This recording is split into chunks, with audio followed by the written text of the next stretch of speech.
Hello दोस्तों, आपके लिए नया टॉपिक जो आज मैं लेकर आया हूँ अकाउंटिंग से रिलेटेड, अकाउंटिंग फॉर पार्टनरशिप। जी हाँ, अकाउंटिंग फॉर पार्टनरशिप का मतलब होता है कि जब किसी बिजनेस में दो या दो से ज़्यादा लोग मिलकर किसी बिजनेस को कैरी करते हैं, आगे बढ़ाते हैं, तो वो लोग आपस में पार्टनर्स होते हैं और उनका जो रिलेशन होता है वो रिलेशन पार्टनरशिप कहलाता है। जी हाँ दोस्तों, इस डायग्राम में जैसे कि आप देख पा रहे हैं कि यहाँ पर मिस्टर ए जो कि एक पार्टनर है, मिस्टर बी जो कि एक और पार्टनर है।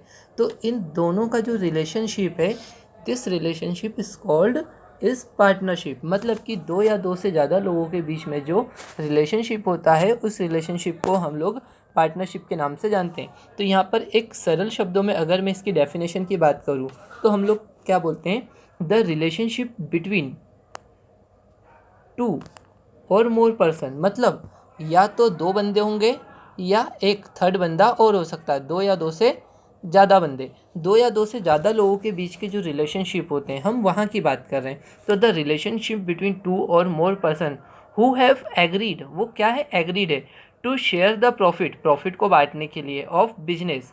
वो किस चीज़ को बांटने के लिए एग्री है, बिजनेस के प्रॉफिट को बांटने के लिए। कैरीड बाय ऑल, मतलब वह बिजनेस सबके द्वारा चलाया जा रहा है, यहाँ पे बीच में वर्ड लिखा है और, या any of them acting for all, या कोई एक वर्क कर रहा है उन सभी के लिए। जी हाँ, ये जो आपकी डेफिनेशन निकल के आई, ये डेफिनेशन बेशक आपकी निकल के आई पार्टनरशिप की। तो अब आप लोग समझ चुके हैं पार्टनरशिप का मतलब क्या होता है। दो या दो से ज़्यादा लोग जब किसी बिजनेस को कैरी करते हैं तो वो लोग आपस में पार्टनर्स कहलाते हैं। तो ये होता है अकाउंटिंग फॉर पार्टनरशिप। फर्दर अब हम लोग अगले बात करते हैं, तो कुछ हम पार्टनरशिप की अदर कैरेक्टरिस्टिक्स को डिस्कस करते हैं। तो nature and characteristics of partnership, partnership की नेचर क्या होता है या पार्टनरशिप की कैरेक्टरिस्टिक्स क्या होती है। तो यहाँ पर एग्जाम पॉइंट ऑफ व्यू से मैंने कुछ 6 to 7 कैरेक्टरिस्टिक्स बताई है कि पार्टनरशिप में क्या क्या होता है। तो देखिए, पहली कैरेक्टरिस्टिक्स की अगर मैं बात करूँ तो पहली कैरेक्टरिस्टिक्स बोलती है लीगल एग्रीमेंट। मतलब कि दो या दो से ज़्यादा जो लोग होते हैं, पर्सन्स होते हैं जो पार्टनर बनते हैं, वो अपने बीच में एक लीगल कानूनी एग्रीमेंट करते हैं। ए और बी कानूनी लीगल एग्रीमेंट करेंगे, बिल्कुल। अगर वो पार्टनर है तो क्यों पार्टनर बने, प्रॉफिट फ्रॉम बिजनेस, वो बिजनेस के प्रॉफिट को शेयर करने के लिए बने हैं। तो बिजनेस से प्रॉफिट तो होना ही चाहिए। तो थर्ड पॉइंट इसी से निकल के आ गया, डिवीजन ऑफ प्रॉफिट। मतलब यहाँ पर मैं आपको बताना चाहता हूँ, पॉइंट 2 बोलता है प्रॉफिट फ्रॉम बिजनेस, दो या दो से ज़्यादा जो पर्सन है वो मिलकर प्रॉफिट कमाएंगे। और थर्ड पॉइंट बोलता है कि डिवीजन ऑफ प्रॉफिट, तो ये भी एक कैरेक्टरिस्टिक्स होती है। फिर कुछ नंबर ऑफ पार्टनर्स होते हैं, कितनी लिमिट होती है, फर्दर हम लोग आगे और डिस्कस करेंगे कि किसी पार्टनरशिप में कितने पार्टनर होना चाहिए। अगर मैं मिनिमम क्राइटेरिया की बात करूँ तो मिनिमम 2 पर्सन तो होना ही चाहिए, क्योंकि एक अकेला बंदा कभी भी पार्टनरशिप क्रिएट नहीं कर सकता। रनिंग ऑफ पार्टनरशिप, अगला पॉइंट निकल के आता है कि इन लोगों को पार्टनरशिप को रन करना है। 6 नंबर का पॉइंट निकल के आता है अनलिमिटेड लाइबिलिटी। पार्टनर्स की जो लाइबिलिटी होती है अनलिमिटेड, अनलिमिटेड का मतलब होता है असीमित, जिसकी कोई सीमा नहीं होती है। जैसे फॉर एग्जांपल मिस्टर ए और बी पार्टनर हैं, इन्होंने किसी से 10 लाख रुपए का लोन ले लिया। अब इनका बिजनेस अगर पूरी तरह से डूब जाता है तो ये पर्सनली लाइबल रहते हैं, मतलब इनकी लाइबिलिटी अनलिमिटेड है। इनके घर की पर्सनल प्रॉपर्टी बेचकर भी पैसा चुकाया जाएगा। जी हाँ दोस्तों, पॉइंट नंबर 7 को डिस्कस करते हैं। ये लिखा है एजेंसी रिलेशनशिप। जो पार्टनर होते हैं आपस में इनका जो रिलेशनशिप होता है लाइक एजेंसी की तरह इनका रिलेशनशिप होता है। जी हाँ दोस्तों, आगे हम लोग डिस्कस करते हैं पार्टनरशिप के फर्दर पॉइंट को। पार्टनरशिप में अगर मैं अगली बात करूँ आपसे, तो पार्टनरशिप में निकल के आती है पार्टनरशिप डीड। जी हाँ दोस्तों, पार्टनरशिप डीड क्या होती है इसे हम लोग थोड़ा सा समझते हैं। तो पार्टनरशिप डीड को डिस्कस करते हैं। Partnership deed is a written agreement. Partnership deed एक रिटन एग्रीमेंट होता है। जैसे कि आप और मैं अगर पार्टनर बनना चाहते हैं तो हम लिखित में, रिटन में एक एग्रीमेंट बना लेंगे। तो partnership deed is a written agreement between partners, मतलब पार्टनर्स के बीच में रिटन एग्रीमेंट होना ही पार्टनरशिप डीड कहलाता है। ठीक है दोस्तों, आगे बढ़ते हैं। विच lay down the mutual rights, इसमें हम लोगों के मिले जुले म्यूचुअल राइट्स होते हैं, ड्यूटी होती है और रिस्पॉन्सिबिलिटी होती है। मतलब अगर मैं यहाँ पर आपको बोलूँ तो 3 पॉइंट्स जो है वो याद रखने वाले हैं। पहली पॉइंट तो ये समझ लेते हैं कि इसमें राइट्स होते हैं, ड्यूटी होती है और रिस्पॉन्सिबिलिटी। आगे मैं फर्दर इसको और समझाता हूँ, बट पहले पार्टनरशिप डीड का मतलब समझ लेते हैं। जैसे मिस्टर एक्स और मिस्टर वाई मिलकर अगर पार्टनर बनना चाहते हैं तो रिटर्न में एक एग्रीमेंट बना लेंगे। सर इस एग्रीमेंट को ही डीड कहा जाता है। ओके, मतलब अगर हम सामान्य जनरल लेमन की लैंग्वेज में बात करें एक सामान्य व्यक्ति की, तो हम जो जो एग्रीमेंट बनाते हैं वो एग्रीमेंट होते हैं। बट अगर यही पार्टनर आपस में बना रहे हैं तो उस एग्रीमेंट को एग्रीमेंट न कहकर पार्टनरशिप डीड कहा जाएगा। ओके, अगर इस डेफिनेशन में 3 पॉइंट हैं जो हमें याद करना बहुत ज़्यादा ज़रूरी है। देखिए ये 3 पॉइंट मैंने निकाल के दिए हुए हैं। 3 पॉइंट क्या होते हैं समझते हैं। 3 पॉइंटों में पहला पॉइंट है राइट्स, रिस्पॉन्सिबिलिटी और लास्ट पॉइंट है ड्यूटी। लास्ट पॉइंट निकल के आया ड्यूटी। ठीक है दोस्तों, तो यहाँ पर हमें इन 3 पॉइंट्स को याद करना पड़ेगा। राइट, रिस्पॉन्सिबिलिटी और ड्यूटी कि पार्टनरशिप डीड में जो पार्टनर होते हैं वो अपने राइट्स को लिखते हैं, रिस्पॉन्सिबिलिटी को लिखते हैं और ड्यूटी को लिखते हैं। आगे बढ़ते हैं कि पार्टनरशिप डीड में क्या क्या मेन कंटेंट होते हैं। मतलब मिस्टर एक्स और वाई अगर पार्टनर बनना चाहते हैं तो main content of partnership deed. Sir हम पार्टनरशिप डीड में क्या क्या लिखेंगे, तो हम पार्टनरशिप में name and address of the firm, nature and scope of the business, name and address of the partners, duration of partnership. Duration of partnership का मतलब होता है कि हम कितने समय तक हमारे बिजनेस को आगे चलाएंगे। हम सब कुछ आज ही डिसाइड कर लेते हैं। इसमें अगला पॉइंट निकल के आता है capital of partner. Mister A कितना पैसा लगाएगा कैपिटल के लिए, मिस्टर बी कितना पैसा लगाएगा कैपिटल के लिए, ये सारी चीज़ें। प्रॉफिट के डिवीज़न की भी बात कर लेंगे, division of profit and loss, कि हम प्रॉफिट को इक्वल बांटेंगे, 3:2 में बांटेंगे, 2:1 में बांटेंगे। ये सारी चीज़ें हम यहाँ पर डिस्कस करेंगे। पॉइंट नंबर 7 में लिखा हुआ है salary and commission to partner. किसी पार्टनर को कितनी सैलरी देना है, किसी पार्टनर को कितना कमीशन देना है, सारी बातें यहाँ पर लिखी जाएंगी। एडमिशन ऑफ न्यू पार्टनर, इसका मतलब होता है कि हमें किसी पार्टनर को एडमिशन देना है या नहीं देना है। तो सारी बातें, मतलब इन शॉर्ट अगर मैं आपसे कहूँ तो हम पार्टनरशिप में उन सारी बातों को लिख लेते हैं। हम पार्टनरशिप डीड में उन सारी बातों को लिख लेते हैं जो हम करना चाहते हैं। मतलब it is like a agreement. जी हाँ दोस्तों, आगे बढ़ते हैं हम लोग। पेज नंबर 3 हम लोगों ने कंप्लीट कर चुका है। पेज नंबर 4 पर देखते हैं क्या लिखे हैं। तो अब कभी कभी ऐसा होता है जैसे मिस्टर एक्स और वाई दो बहुत अच्छे गहरे दोस्त हैं। शर्मा शर्मी में इन्होंने क्या करा कि अपना पार्टनरशिप डीड ही नहीं बनाया, मतलब एग्रीमेंट नहीं बनाया, बिजनेस चालू कर दिया। तो सर अब दोस्तों के बीच में प्रॉफिट देख के लड़ाई हो रही है या ड्यू टू एनी रीज़न, तो क्या रूल्स एप्लीकेबल होते हैं, इसकी हम लोग यहाँ पर बात करते हैं। तो हम लोगों का पॉइंट निकल के आया rules applicable in the absence of partnership deed. जी हाँ, यहाँ पे बात की जा रही है अब्सेंस की, मतलब कि हम लोगों ने पार्टनरशिप डीड नहीं बनाई। तो अब हम क्या करेंगे, तो देखिए पहला पॉइंट निकल कर आ रहा है। पहले पॉइंट को अगर मैं डिस्कस करूँ तो लिखा है बिजनेस ऑपरेशन, कि हर पार्टनर बिजनेस के ऑपरेशन में पार्टिसिपेट लेगा।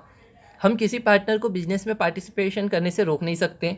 पॉइंट नंबर 2 निकल के आया यूज़ ऑफ फर्म्स असेट्स, कि कोई भी पार्टनर फर्म की असेट्स को यूज़ करेगा बट पर्सनली नहीं करेगा, बिजनेस के पर्पस से ही करेगा। मतलब use of firm assets only for the business purpose. Third point निकल के आता है डिविजिबल ऑफ प्रॉफिट। मतलब डिवीज़न ऑफ प्रॉफिट का मतलब होता है कि आप प्रॉफिट को कैसे बांटेंगे, आप प्रॉफिट को इक्वली बांटेंगे। मतलब अगर कुछ डिसाइड नहीं हुआ है तो प्रॉफिट इक्वली बांटा जाएगा। Interest on capital in the absence of any information या in the absence of partnership deed, किसी भी पार्टनर को कोई इंटरेस्ट ऑन कैलकुलेट नहीं करना है। इंटरेस्ट ऑन ड्राइंग भी कैलकुलेट नहीं करना है। मतलब ना तो इंटरेस्ट ऑन ड्राइंग दिया जाएगा, ना ही इंटरेस्ट ऑन कैपिटल की कैलकुलेशन करना है हमें। चलिए, इंटरेस्ट ऑन लोन। लोन का मतलब क्या होता है, जैसे मिस्टर एक्स जो कि एक पार्टनर है, उन्होंने बिजनेस में 10 लाख रुपए का लोन दे दिया। पहले उन्होंने कुछ डिसाइड ही नहीं किया कि मैं मिस्टर एक्स बिजनेस को 10 लाख का लोन दे रहा हूँ, बिजनेस से कितने रुपए लूँगा। तो in the absence of any information business कम से कम 6% का इंटरेस्ट पर एनम का उस पार्टनर को देगा। मतलब रूल्स एप्लीकेबल क्या होगा, in the absence of partnership deed interest on loan 6% मिलेगा। मतलब सर हर चीज़ को मना कर देंगे, केवल इंटरेस्ट ऑन लोन 6% मिलेगा। सैलरी एंड अदर रेम्यूनरेशन वो भी नहीं दिया जाएगा। मतलब अगर आप यहाँ पर देखें तो जो 3 पॉइंट है यहाँ पर नो लगा हुआ है, जैसे ये नो है, यहाँ पर भी नो है और ये लास्ट वाले में भी नो है। चलिए अगले पॉइंट के ऊपर हम लोग आते हैं कि who may be a partner in a firm. एक फर्म में कौन पार्टनर हो सकता है, एक फर्म में कौन पार्टनर हो सकता है। तो बिल्कुल हम लोग बात करते हैं पार्टनर कौन हो सकता है। तो पहला पॉइंट मैं यहाँ पर आपको बताना चाहता हूँ कि एक फर्म में कौन पार्टनर हो सकता है। Person should be an adult, मतलब एक ऐसा व्यक्ति जिसकी एज 18 साल से ज़्यादा हो गए। Person should be mentally sound mind, sound mind मतलब उसका मस्तिष्क जो दिमाग है वो स्वस्थ है। पॉइंट नंबर 3 पे लिखा है he she must not have been declared incapable for agreement, मतलब किसी बंदे को इनकैपेबल नहीं किया गया है एग्रीमेंट के लिए या कॉन्ट्रैक्ट के लिए बाय द कोर्ट और लॉ, मतलब कोर्ट या लॉ ने ही मना नहीं कर दिया कि आप कॉन्टैक्ट नहीं कर सकते। जैसे कभी कभी हम लोगों ने देखा है ना कि कोई बंदा बहुत बदमाश होता है तो उसके माता पिता जाके बोल देते कि आप इस बंदे से व्यवहार मत करो, अगर आप इसको कुछ चीज़ उधार देते हो तो हमारी जिम्मेदारी नहीं। तो उसके घर वालों ने उसे डिक्लेयर घोषित कर दिया कि आप इसको कुछ दो, फिर ये तो पैसे नहीं देगा, आप हमारे पास आओ। इसी तरह कोर्ट भी बोलती है कि आप इसको मत दो, जैसे जस्ट लाइक विजय माल्या, अगर उसको कोर्ट ने बोल दिया कि आप इस बंदे से कांटेक्ट मत करिए, आप इससे ट्रांजैक्शन मत करिए, फिर भी हम करते हैं, अब हमारा पैसा डूबता है तो कोर्ट बोलेगी हमने मना करा था ना। तो ऐसा ही कि जिसको कोर्ट ने मना कर दिया है वो बंदा भी कांटेक्ट नहीं कर सकता। आगे बढ़ते हैं पॉइंट नंबर 5 पे, profit and loss appropriation account. जी हाँ दोस्तों, अगला पॉइंट निकल के आता है profit and loss appropriation account क्या होता है। ये हमेशा for the year ended 31 March 2000 जो भी रहता है तब बनता है। तो सर मैं आपको बताना चाहता हूँ प्रॉफिट एंड लॉस का ये फॉर्मेट बना हुआ है। एप्रोप्रिएशन का मतलब क्या होता है, मिस्टर ए ने और मिस्टर बी ने कुछ ना कुछ प्रॉफिट कमाया है, अब ये इस प्रॉफिट को क्या करना चाहते हैं, बांटना चाहते हैं। जबकि ये प्रॉफिट को बांटना चाहते हैं तो ये एक एप्रोप्रिएशन लाभ हानि समायोजन घाटा बनाएंगे। तो इसमें क्या क्या होता है मैं फिर से आपको बता देता हूँ। सर जी बाई साइड में तो लिखा है बाय जाता है बाय प्रॉफिट एंड लॉस, मतलब इन्होंने जो भी प्रॉफिट कमाया उसे बाय में लिख दिया जाता है। इंटरेस्ट ऑन ड्राइंग बाय में लिख दिया जाता है। टू साइड में क्या क्या आता है, टू साइड में आता है interest on capital, salary, commission. अगर मैनेजर्स का कमीशन इफ़ एनी, यहाँ पे इफ़ एनी यदि है तो मैनेजर का कमीशन आएगा। फिर हम लोग इसको कैसे करेंगे, हम लोग देखिए पार्टनर्स के ये जो P&L एप्रोप्रिएशन है इसमें बाई साइड में क्रेडिट साइड होता है और यहाँ पे डेबिट साइड होता है। अब हम लोग अगर यहाँ पर डिस्कस करें तो कलर चेंज कर लेता हूँ। जी हाँ, यहाँ पर ये 20,000 और 10,000 टोटल मिलके हो गया है हम लोगों का 30,000। अब इस तरफ क्या क्या है, 5,000 है, 5,000 है, 7,000 है, 3,000 है और 10, ठीक है। यहाँ का जो बैलेंस निकल के आया ये 10,000 निकला, मतलब ए और बी जो पार्टनर थे यहाँ पर इनका बैलेंस BD निकल के आ रहा है ये 10,000, जिसको मैं टिक कर रहा हूँ 10,000। अगर ये इक्वल पार्टनर है तो ये ए और बी आपस में 5,000 बांट लेंगे। तो ये जो हमारा फॉर्मेट था दोस्तों, ये फॉर्मेट था P&L एप्रोप्रिएशन अकाउंट का। आगे अगर मैं आपको फर्दर बताना चाहता हूँ तो हम लोग यहाँ पर डिस्कस करते हैं कि हमारे पास P&L एप्रोप्रिएशन के बाद हम लोग बात करते हैं पार्टनर्स कैपिटल अकाउंट की। तो capital account of partnership, capital account of partnership दो मेथड होती है, एक होती है फ्लक्चुएटिंग कैपिटल मेथड और एक होती है fix capital method. Fluctuating method में हम लोग केवल एक ही अकाउंट बनाते हैं जिसे कहा जाता है पार्टनर्स कैपिटल अकाउंट, जबकि हम फिक्स कैपिटल में दो तरह के अकाउंट बनाते हैं। पहले नंबर पे बात करते हैं पार्टनर्स कैपिटल अकाउंट, दूसरे नंबर पे बात करते हैं पार्टनर्स का करंट अकाउंट। जी हाँ दोस्तों, दो मेथड होती है फिक्स कैपिटल में, पार्टनर्स का कैपिटल अकाउंट और पार्टनर्स का करंट अकाउंट। अगर आपको ऐसा लग रहा है कि कुछ चीज़ें समझ में नहीं आ रही तो आप वीडियो को रिवाइंड करके भी सुन सकते हैं। तो सबसे पहले हम लोग अगर बात करें यहाँ पर तो सबसे पहले हमें इस वाले फ्लक्चुएटिंग मेथड के पार्टनर्स कैपिटल अकाउंट को बना लेना चाहिए और हम इसको कैलकुलेट करते हैं, समझते हैं। जी हाँ दोस्तों, तो हम इसको समझते हैं कि इस मेथड में कैसे अकाउंट्स बनता है। तो फ्लक्चुएटिंग कैपिटल में सबसे पहले हम लोगों का पार्टनर्स का कैपिटल अकाउंट बन गया। कैपिटल अकाउंट में हम लोग कैपिटल अकाउंट बन गया, कैपिटल अकाउंट में हम लोगों का एक इस तरफ डेबिट साइड है, इस तरफ क्रेडिट साइड है। अब देखिए दोस्तों, मैं इसमें क्या क्या चीज़ें इंटर करना चाहता हूँ। तो सबसे पहले मैं बाई साइड में लिखूँगा बाय बैलेंस BD, तो ए और बी का 5,000 और 50,000 40,000 कैपिटल लिख दिया। इंटरेस्ट ऑन कैपिटल लिख दिया हम लोगों ने, बाय सैलरी लिख दिया और कमीशन लिख दिया। अब आपको एक चीज़ मैं थोड़ा सा कंपेयर करके दिखाता हूँ कि बाय साइड में हम लोगों ने जो लिखा है वो सारी चीज़ें हैं जो हम लोगों ने P&L एप्रोप्रिएशन की टू साइड में लिखी थी। अगर मैं यहाँ पे टू साइड में बात करता हूँ पार्टनर्स कैपिटल की, तो ड्राइंग, इंटरेस्ट ऑन ड्राइंग और बैलेंस CD। अब देखिए यहाँ पर ड्राइंग भी है, यहाँ पर ड्राइंग भी है, यहाँ पर ड्राइंग भी है। जी हाँ दोस्तों, यहाँ पर ड्राइंग भी है। तो ड्राइंग, एक सेकेंड दोस्तों, ठीक है।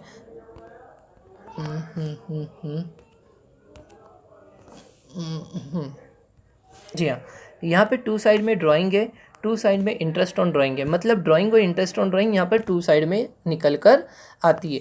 अब हम क्या करेंगे, जैसे अगर मैं यहाँ पे पहले एक कलर ले लेता हूँ ग्रीन, तो यहाँ से हम लोग पहले ए का कैलकुलेशन देखते हैं। ए में 50,000 है, 10,000 है, 10,000 है, 5,000 है टोटल, और 5,000 P&L एप्रोप्रिएशन का जो प्रॉफिट था वो भी आ गया। इधर का टोटल पूरा 80,000 निकल के आता है। अब 80 में से हमने 15 और 5 20 घटा दिए, तो जो बैलेंस निकल के आ गया ये 60 निकल के आ गया। अगर यहीं पर हम साइमल्टेनियसली बात करें बी के बारे में, तो बी के बारे में देखिए, बी के बारे में क्या क्या चीज़ें। बी के बैलेंस खुद 40,000 था, इंटरेस्ट ऑन कैपिटल 80,000 है, इंटरेस्ट ऑन कैपिटल 80,000 है, सैलरी 2,000 है, कमीशन 7,000 है, और P&L by profit and loss appropriation account से 3,000 यहाँ कैरी हुए। इधर का जो टोटल बना, टोटल 60 बन गया है। अब ये 5 और 5 को हमने जब लेस करा, तो जो निकल के बैलेंस निकल के आया ये 50,000 निकल कर आया है। ठीक है दोस्तों, मैं यहाँ पर इसे थोड़ा सा इरेज कर देता हूँ। जी, 50,000 यहाँ का बैलेंस निकल कर आया है। अब हम लोगों ने यहाँ पर बना के देख लिया कि फ्लक्चुएटिंग जो कैपिटल होती है, फ्लक्चुएटिंग कैपिटल में केवल एक ही अकाउंट्स बनता है जिसको पार्टनर्स कैपिटल अकाउंट कहा जाता है। तो मैं एक बार समराइज में बता देता हूँ। बाई साइड में होता है बाय बैलेंस, बाई साइड में होता है बाय बैलेंस, बाय साइड में होता है by balance BD, by interest on capital, by salary, by commission, by P&L appropriation account, और टू साइड में होता है drawing to interest on drawing, और बैलेंस निकल के आ जाता है टू बैलेंस CD। जी हाँ दोस्तों, आगे बढ़ते हैं कि फ्लक्चुएटिंग कैपिटल के बाद में अगर मैं बात करूँ फिक्स कैपिटल की, फ्लक्चुएटिंग कैपिटल के बाद में अगर मैं बात करूँ फिक्स कैपिटल की, तो फिक्स कैपिटल में होता है पार्टनर्स का कैपिटल अकाउंट और पार्टनर्स का करंट अकाउंट। तो ये कैसे प्रिपेयर होता है हम नेक्स्ट शीट पे देखते हैं। तो हम लोग आ चुके हैं फिक्स कैपिटल के ऊपर। जी हाँ दोस्तों, फिक्स कैपिटल के अंदर दो तरह के अकाउंट बनते हैं, एक तो बनता है पार्टनर्स का कैपिटल अकाउंट और एक बनता है पार्टनर्स का करंट अकाउंट। अब दोनों में डिफरेंस क्या है बेसिकली समझिए। इस वाली शीट में जब मैंने अपना पार्टनर्स का कैपिटल अकाउंट बनाया तो सारी की सारी चीज़ें इस एक ही अकाउंट में लिख दी। जी हाँ दोस्तों, इसको मैं फिर से हटा देता हूँ। अब मैं क्या करूँगा, जब मैं कैपिटल अकाउंट बनाऊँगा और करंट अकाउंट बनाऊँगा, तो देखिए ये जो पार्टनर्स की जो कैपिटल है ना, जिसको मैंने अंडरलाइन कर दिया, केवल इसको एक अलग अकाउंट्स में लेके चले जाऊँगा, इसको एक अलग अकाउंट में लेके चलूँगा, और बाकी ये जो सारी चीज़ें हैं, ये जो नीचे वाली चीज़ें हैं, ये सारी एक अलग खाते में चली जाएंगी। मतलब यहाँ पर अकाउंट दो पार्ट में डिवाइड हो जाएगा। मैं इसको करके बताता हूँ क्या। जैसे मैंने पार्टनर्स की कैपिटल थी तो वो यहाँ पर ले ली है 50,000 और 40,000। इसी तरह 50 और 40 ये खुद ही बैलेंस CD निकल के आ जाएगा। ये अकाउंट कंप्लीट हो गया। मतलब सर इनडायरेक्टली मैं बोलना चाहूँ तो पार्टनर्स का जो कैपिटल अकाउंट होता है इन फिक्स मेथड, तो यहाँ पर केवल पार्टनर्स के कैपिटल अकाउंट में केवल पार्टनर्स की bye balance BD balance capital लिखी जाती है और वो सारी चीज़ें 2 में आ जाती है। जी हाँ बिल्कुल। अगर मैं पार्टनर्स के करंट अकाउंट की बात करूँ, अगर मैं यहाँ पर डिस्कस करना चाहता हूँ पार्टनर्स के करंट अकाउंट की, तो करंट अकाउंट में हम लोग क्या क्या चीज़ें लेंगे, इसे अब हम लोग फर्दर आगे कैरी करते हैं, पढ़ते हैं, समझते हैं। जी हाँ दोस्तों, यहाँ पर हम लोग बाय साइड में लेंगे बाय इंटरेस्ट ऑन कैपिटल। देखिए यहाँ पे कैपिटल आई है, भाई बैलेंस BD को ऊपर लिख दिया है, और जबकि अगर मैं इस वाले अकाउंट्स की बात करता था तो यहाँ पर मेरा जो बैलेंस BD है वो भी इसी खाते के अंदर है, इंटरेस्ट ऑन कैपिटल भी इसी अकाउंट में है। मतलब सर मैं समझ गया, अगर सब कुछ एक ही अकाउंट में मिला दिया जाए तो ये फ्लक्चुएटिंग मेथड है और इसमें केवल एक ही अकाउंट बनता है। जी हाँ बिल्कुल सही समझा आपने।